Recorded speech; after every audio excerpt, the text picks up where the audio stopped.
Nous venons juste d'arriver ici à la maison de G. Faut sentir ça. Smell it. Tu vas assister à une intervention incendie qu'on ne voit pas tous les jours. C'est intense. Il y en a partout. Je ne sais pas d'où il sort autant de choses de la maison. Je ne sais pas. Mes affaires sont partout. Partout. Une tentative présumée de raviver leur histoire d'amour est sur le point de partir en fumée. Beaucoup de gens ici sont fous. Que se passe-t-il? Que se passe-t-il? Les flammes n'étaient apparemment pas les seules choses que les forces de l'ordre ont trouvées dans cette maison. Nous suivons l'affaire présentée par Law and Crime. Je suis Chris Stewart.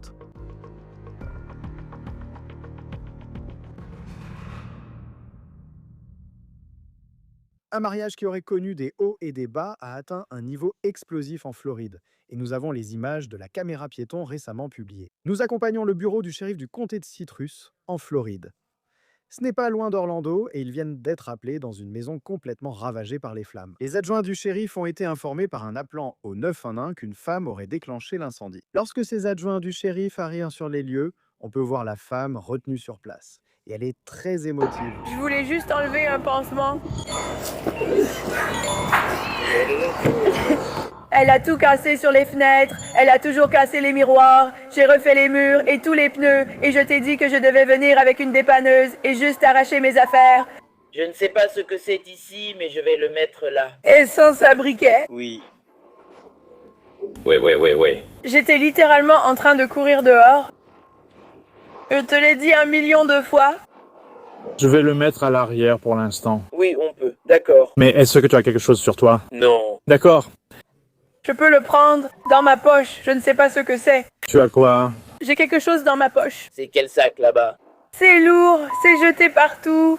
Je ne sais pas d'où il sort autant de choses de la maison. Je ne sais pas, mes affaires sont partout. Partout.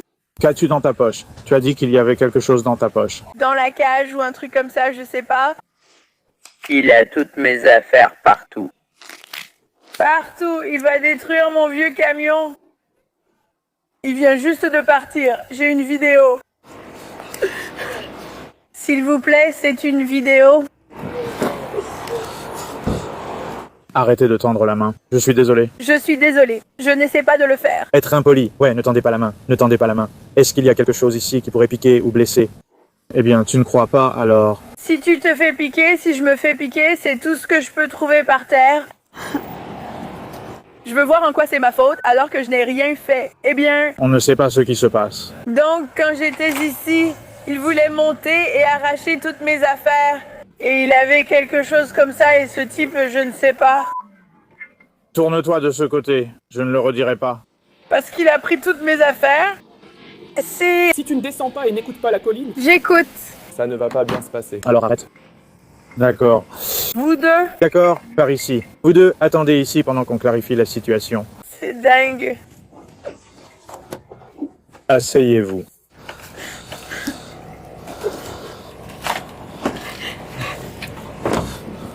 Les shérifs adjoints disent qu'il s'agit de Melissa Dunham. C'est la femme du propriétaire. L'un des shérifs adjoints a déclaré qu'il était intervenu dans cette maison la veille, apparemment pour un dispute conjugal entre Dunham et son mari. Il a précisé que rien n'avait encore dégénéré physiquement à ce moment-là, mais que cela aurait changé quelques heures plus tard. Elle est ici depuis quelques semaines seulement. Ils semblent avoir un mariage étrange. Ils sont mariés depuis environ 20 ans, mais séparés depuis environ 15 ans. La vidéo de la caméra piéton publiée par le shérif du comté de Citrus ne montre pas la maison de près, mais vous pouvez voir ici la quantité de fumée qui monte dans le ciel depuis le bout de la rue. Les adjoints disent que cette maison est fichue. Maintenant, alors que les adjoints rassemblent ce que Dunham leur disait, et souvenez-vous, elle aurait admis devant la caméra qu'elle avait de l'essence à briquet avec elle. Un autre adjoint retrouve son mari, bouleversé par l'incident chez lui. On conseille de se calmer, de lui parler. Ils ont brûlé sa maison. Ils ont brûlé ma maison. Calme-toi et parle-lui. Détends-toi. Faux. Oui, beaucoup de gens ici sont fous. Que se passe-t-il? Oui, que se passe-t-il? La maison est détruite. Merci, parce qu'on ne m'a rien dit, monsieur. Que s'est-il passé? Après notre départ, que s'est-il passé? J'étais assis dans la Jeep, elle est passée devant. Calmez-vous. Reculez pour laisser passer les pompiers. Assis dans la Jeep, je l'ai vue passer. Et là, elle dit « Aucun de nous n'a ». Et puis j'étais assis à l'intérieur. Et puis, ou alors, j'essayais d'attraper mon chien. parce que mon chien partait avec lui. J'essayais d'attraper mon chien quand j'ai remarqué que la maison brûlait. D'accord. Avez-vous vraiment vu qu'elle allumait quelque chose? Non? Je n'ai pas vu ça. D'accord. Mais je sais. D'accord. Parce qu'elle détruit ma vie depuis hier soir. Je comprends. Doucement. Maintenant, elle réussit. Pas mal. Et le PC est dans l'équipe jusqu'ici pour de bon. Jusqu'ici. 158. 1858 a vécu à Malorne, cette maison 15, absolument. C'est ça. Elle a déjà été arrêtée. Elle est déjà menottée en ce moment. Elle est retenue, d'accord? Mec, je n'arrive pas à croire ça. Et ton chien est dans la rue derrière avec quelques personnes. Il est là-bas, d'accord? D'accord. Alors ton fils est là-bas aussi. D'accord. Et maintenant, je sais qu'il y a un petit chien. Un petit chien est aussi dehors. Elle là. Tous les chiens sont dehors, n'est-ce pas? Oui. D'accord. Aucun animal n'est là pour l'instant. D'accord. Votre fils, dans la rue d'à côté avec les chiens? Oui.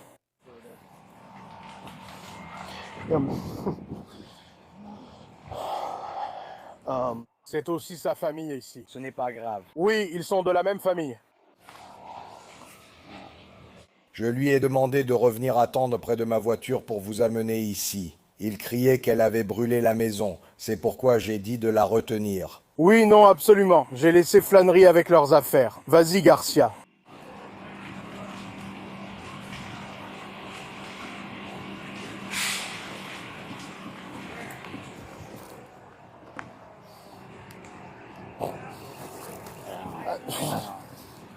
Et il faut qu'on fasse attention. On a d'autres camions qui arrivent.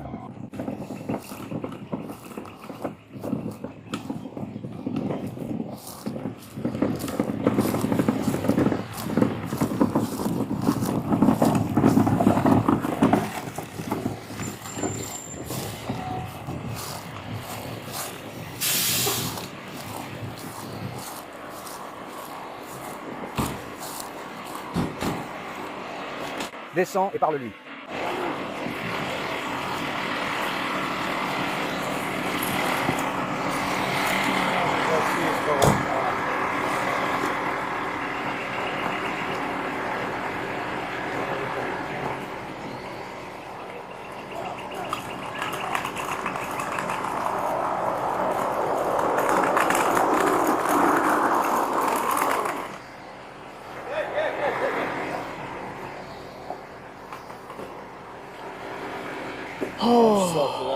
Je sais. Rappelle-toi, chaque marin est aussi pompier. Tu es aussi censé marcher dessus, pas l'enjamber.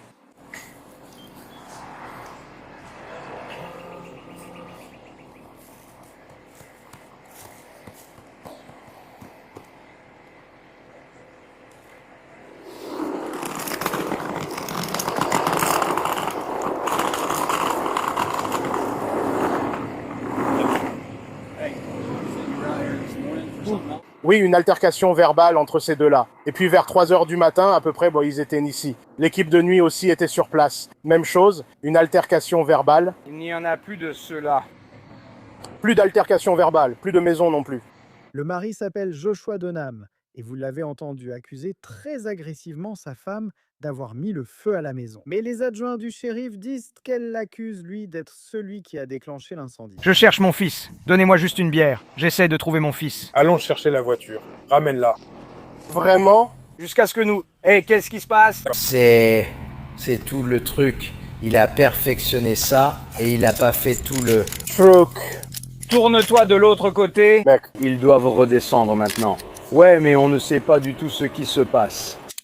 Alors détends-toi une seconde. Hé mec, tu as quelque chose dans tes poches que tu n'es pas censé avoir. Dans tes poches, ou des trucs que t'es pas censé avoir, mec. Peut-être une pipe, je ne sais pas. Je ne sais pas. Il n'y en a peut-être pas. C'est légal, ça l'est. C'est vrai? Tu as une carte de cannabis médical? Non, je ne crois pas en avoir. Je suis là. Oui, tu passes par l'arrière. Il était dans la maison voisine, il joue et revient sûrement maintenant. Je cherchais mon fils. Vers le bas et vers lui. Je cherchais mon fils. Je ne savais pas comment le dire correctement.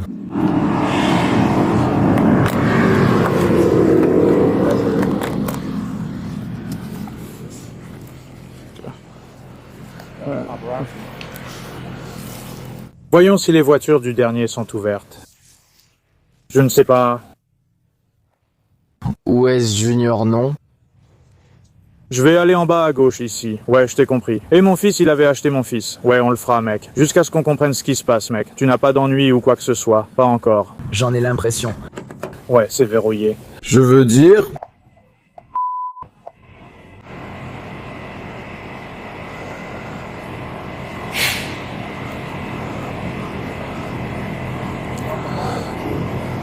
Non?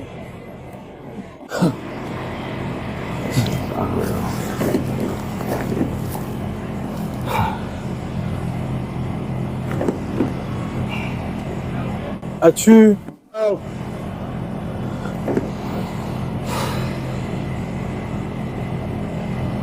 Assis-toi.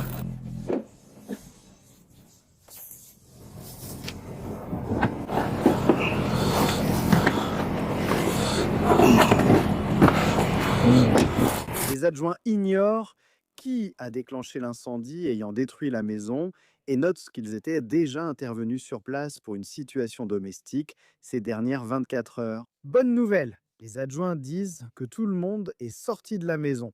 Ils ont retenu temporairement le mari et la femme pour comprendre ce qui s'était passé. Ensuite, les adjoints ont retrouvé le fils du couple. Il a 20 ans et voici ce qu'il leur a dit. Alors, que s'est-il passé? C'est tout le temps. Donc, Ils se disputaient comme d'habitude. Peu importe. Hier, il jetait ses affaires dehors. Je parle d'aujourd'hui. Qu'est-ce qui a causé ça? On était ici ce matin, j'étais l'un des adjoints. Que s'est-il passé depuis notre départ? L'audio est censuré dans cette partie de la conversation, mais j'ai des documents judiciaires qui exposent ce qu'il aurait prétendument dit. Le témoin a expliqué que ses parents ont eu un mariage très conflictuel et qu'ils se disputaient beaucoup. Il a dit que sa mère se fâchait prétendument en pensant que son père était trop occupé pour elle, mais qu'ils essayaient de raviver leur mariage, soi-disant. Ils auraient été mariés pendant environ 20 ans, mais il semblait qu'ils avaient traversé de nombreuses périodes de séparation. Légalement, ils restaient mariés. Selon les documents judiciaires, le fils a dit aux adjoints que ses parents s'étaient disputés la veille de l'incendie. Il a également accusé sa mère, vers 1h30 du matin, de l'avoir prétendument attaqué avec un taser dans leur maison parce qu'il ne voulait pas prendre son parti lors d'une dispute. Le jeune homme de 18 ans a expliqué qu'il comptait quitter la maison ce matin-là, ne voulant plus faire partie de ce qu'il appelait la relation toxique de ses parents. C'est vraiment très triste. Il a expliqué être sorti vers 4 heures du matin pour charger son téléphone dans une voiture et s'être endormi. À son réveil vers 6h30, ses parents se disputaient encore. Il a mentionné que l'électricité avait été coupée, pensant qu'il n'avait pas payé la facture. C'est à ce moment-là que l'incendie aurait potentiellement commencé. Melissa Dunham aurait crié à son mari, je cite, « Maintenant, nous n'avons plus rien tous les deux ». Et c'est là que le garçon dit que c'est à ce moment-là qu'il a commencé à avoir l'impression que sa maison était en feu. Dans une interview, Joshua Dunham a accusé sa femme d'avoir pris un marteau pour endommager des objets chez eux la veille, détruisant ainsi des biens. Joshua a perdu sa maison dans l'incendie, mais nous avons aussi sa photo d'identité judiciaire. Nous expliquerons bientôt pourquoi, car il a été arrêté dans cette affaire. Maintenant, Melissa aurait déclaré aux policiers qu'elle n'avait aucune idée de la façon dont l'incendie avait commencé, mais ensuite, les policiers disent qu'elle leur a dit qu'elle avait prétendument jeté une cigarette allumée sur le sol de la chambre principale. Et il est également important de noter que les policiers disent que Melissa avait un sac fourre-tout sur elle lors de son interpellation, et que ce sac contenait de l'allume-feu liquide. Nous avons un enregistrement audio de Melissa parlant avec le policier. Voici ses propos. Avez-vous déjà allumé un feu de camp auparavant? Non, je veux dire que vous ne pouvez pas, d'accord. Avez-vous déjà allumé un quelconque feu auparavant? Comme un petit feu. Oui, alors comment ça commence? Avec de la mousse. Ou un objet qui brûle, non? Du papier? Oui. Tu y mets le feu avec un briquet, une allumette, une cigarette ou autre, non? Je veux dire, tu dois allumer le papier que tu mets dans le feu. Je veux dire... Oui. Et donc des choses comme la mousse et le papier, ça prend feu facilement, non? Des choses comme ça prennent feu facilement. Des vêtements. Jeter une cigarette dans un tas de vêtements aurait sans doute causé un incendie, intentionnellement ou non. Les dossiers du tribunal montrent que Melissa aurait admis avoir jeté la cigarette, mais elle a ensuite nié l'avoir fait pour mettre le feu à la maison. Et elle a nié avoir ajouté des accélérants à l'incendie, mais elle aurait admis qu'il y avait des matériaux combustibles dans la zone où elle a jeté cette cigarette allumée, notamment de la laque et des aérosols. Melissa Dunham est inculpée d'incendie criminel au premier degré et d'autres chefs d'accusation. Voici la bonne et la mauvaise nouvelle. Vous êtes en état d'arrestation, accusé de violence et d'agression contre votre fils dans un cadre familial. Mon Dieu, oui madame. Alors, voilà ce qu'il en est, d'accord ? Vous risquez aussi une inculpation d'incendie criminel. La seule question est si, à votre arrivée au centre de détention, vous choisirez de donner les détails manquants, d'accord ? À ce moment-là, si le chien l'a déjà trouvé, on ne discutera pas davantage. Je vous arrêterai simplement, d'accord ? Donc, si vous pensez à autre chose, ce shérif adjoint a mon numéro de téléphone et vous pouvez lui demander de me contacter, d'accord ? Bien, je vous souhaite bonne chance, Melissa. Les adjoints affirment avoir exécuté un mandat de perquisition visant les sacs de Melissa et trouvé dans l'un d'eux un sachet plastique contenant environ 6,5 grammes d'une substance ressemblant à de la méthamphétamine. Ils ont aussi découvert un sachet contenant apparemment de la marijuana fraîchement cultivée et coupée, d'après les dossiers du tribunal. Les adjoints estiment que l'herbe n'était pas destinée à un usage médical et semblait cultivée et emballée pour un usage récréatif. Melissa est détenue sans possibilité de libération sous caution pour incendie criminel, un crime grave, et a aussi été inculpée de UX chef de possession de stupéfiants et d'un chef de possession d'accessoires liés à la drogue. Et cela nous ramène à son mari, l'homme qui aurait perdu sa maison à cause de sa femme lors de cette tentative très inflammable de réconciliation. Voici maintenant les adjoints du shérif en train de lui lire son mandat de perquisition. D'accord, le juge a signé le mandat de perquisition pour la maison. D'accord. Conformément à la procédure, je dois vous lire le mandat. Il y a du jargon, mais je vais le faire pour prouver que c'est fait. Très bien. Bonjour, pour faire simple, Le mandat nous autorise à entrer dans la maison et sur la propriété dans le but de prendre des photos, des prélèvements, des échantillons, ce genre de choses. D'accord. C'est simplement la base légale qui nous permet d'y aller et d'éviter que des preuves soient écartées par la suite puisque le juge nous y autorise. D'accord. Devant le tribunal du 5e circuit judiciaire du comté de Citrus, Floride, nous avons un mandat de perquisition. Une plainte écrite sous serment, appuyée par l'affidavit d'un témoin crédible, à savoir le détective Adolphe du bureau du shérif du comté de Citrus, unité des crimes majeurs, m'a été présentée à moi, juge Amber Thomas du tribunal de circuit du comté de Citrus, en Floride. Attendu que les faits qui m'ont été communiqués et que j'ai examinés m'ont amené à certifier et à constater. Il existe des motifs raisonnables de croire que certaines lois ont été enfreintes dans, ou que des preuves d'une infraction à certaines lois ou des éléments pertinents pour prouver une violation se trouvent dans des locaux du comté de Citrus, en Floride, décrits ci-après. 0 South Powell Point, Homosassa, comté de Citrus, Floride. Des instructions y mènent depuis le centre d'urgence de Moriarty. Je vous évite la lecture, Google donne les mêmes infos. Je précise ceci. Vous entendrez des termes sur les plans de marijuana, car ils sont collectés et visibles. Nous devons les prendre, c'est inclus ici. Cela concerne seulement la perquisition, d'accord ? Je vous comprends. La résidence située à South Powell Point, Homosassa, comté de Citrus, en Floride, est décrite comme une maison individuelle préfabriquée d'environ 1250 pieds carrés. Construite en 1984, elle comprend 3 chambres et 2 salles de bain. La résidence, jadis couverte de bardage en vinyle marron, montre maintenant des montants en bois carbonisé après un incendie ayant détruit la majeure partie de la structure. L'entrée se fait par un porche en béton surélevé, orienté nord. La résidence elle-même est orientée d'est en ouest sur un terrain d'environ 0,44 acres, entouré de fils de clôture non tendus et accessible par un portail en acier. D'après les registres fonciers du comté de Citrus, la résidence et le terrain relèvent de la propriété et du contrôle de M. Joshua L. Durham, la victime, et de M. Harvey D. Durham. C'est bien ça ? Donna, je suis désolé. Oui, c'est l'imprimante qui l'a coupé. D'accord. Désolé pour ça. Oui, c'est ça. C'est une photo du jardin en direction de la maison, imprimée avec une imprimante jet d'encre, donc difficile à voir. D'accord. La maison, appelée ci-après les lieux, est ici. Le tribunal a jugé qu'il existe des raisons de croire que des biens sont présents sur les lieux et que certaines lois y ont été ou sont violées, à savoir les lois interdisant la vente, la fabrication, la livraison, la possession, la commission, l'intention de vendre, de fabriquer, de livrer, de substances contrôlées, conformément au code de l'État de Floride, et a illégalement et volontairement endommagé ou causé des dégâts à une habitation, occupée ou non par le feu ou une explosion. Les biens de la victime, situés sur South Powell Point, à Homosassa, dans le comté de Citrus, en Floride, ou leur contenu, en violation du statut de Floride 806011A. Par conséquent, vous, détective Charles Adolphe, avec l'aide d'autres membres du bureau du shérif du comté de Citrus et de ses délégués, y compris le responsable des enquêtes incendie, êtes par la présente ordonnée et autorisé à saisir les objets suivants, ci-après désignés comme les biens.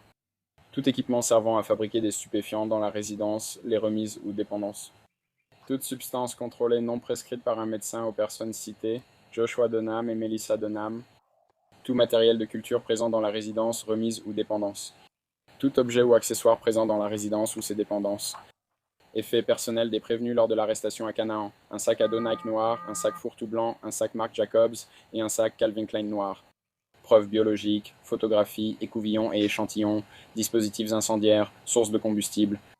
Les paragraphes 1 à 10 sont ici et ci-après considérés comme faisant partie intégrante de la propriété. Ainsi, détective Adolphe, avec l'aide légale requise, y compris les adjoints du shérif, détectives et techniciens de la scène de crime, est mandaté, de jour comme de nuit ou le dimanche, selon les exigences de la situation, d'entrer et de fouiller les lieux susmentionnés ainsi que leurs abords immédiats, tout véhicule s'y trouvant, ou toute personne présente sur les lieux ou dans les abords immédiats est raisonnablement soupçonnée d'être liée à la dite activité illégale, afin de rechercher les biens décrits dans ce mandat. Et si tout ou partie de ces biens est trouvé, vous êtes par la présente autorisé à les saisir et à les sécuriser en délivrant un reçu approprié, et de remettre une copie dûment remplie de ce mandat à la personne ayant le contrôle des lieux, ou, en l'absence de toute personne, de laisser une copie dûment remplie à l'endroit où les objets sont trouvés, et de faire retour de l'exécution de ce mandat dans les 10 jours à compter de la date des présentes. Et vous, ou votre analyste médico-légal désigné, êtes en outre autorisé à fouiller les biens à la recherche de preuves du crime décrit dans le présent document, et il vous est ordonné de confirmer la sécurité des dites biens, pour qu'ils soient présentés devant un tribunal compétent, utilisés pour poursuivre les auteurs de l'infraction et traités selon la loi. Fait sous ma main et mon sceau en ce 30e jour de mars 2026. Juge de circuit Amber Thomas. C'est sa signature juste ici. Voilà, d'accord. Oui, monsieur. Avez-vous des questions à me poser ? Très bien, nous allons commencer tout de suite. Nous serons là-bas pendant un petit moment. Si vous avez besoin de quelque chose, tenez-vous simplement devant la porte et appelez-nous. Sinon, nous allons essayer de terminer, d'accord ? Les adjointes écrivent qu'ils ont exécuté ce mandat de perquisition et auraient trouvé 34 plants de marijuana à l'extérieur de la maison. À l'intérieur, ils auraient trouvé des lampes, réservoirs et matériel nécessaires à la culture de marijuana. Les adjoints indiquent que les plants pesaient 5 livres au total. Les dossiers du tribunal indiquent que Joshua aurait reconnu que c'était ses plants, mais a nié cultiver de la marijuana pour la vente. Joshua est désormais accusé de possession avec intention de vendre, fabriquer ou livrer du cannabis, un crime de 3e degré. Quant à Melissa, son affaire est également toujours ouverte et en cours au moment de cet enregistrement. Les dossiers judiciaires en ligne indiquant que Melissa a une audience préalable au procès prévu pour juillet. C'est tout pour On the Case par Law and Crime. Abonnez-vous sur YouTube, Spotify et retrouvez-nous aussi sur Peacock. Je suis Chris Stewart. À la prochaine.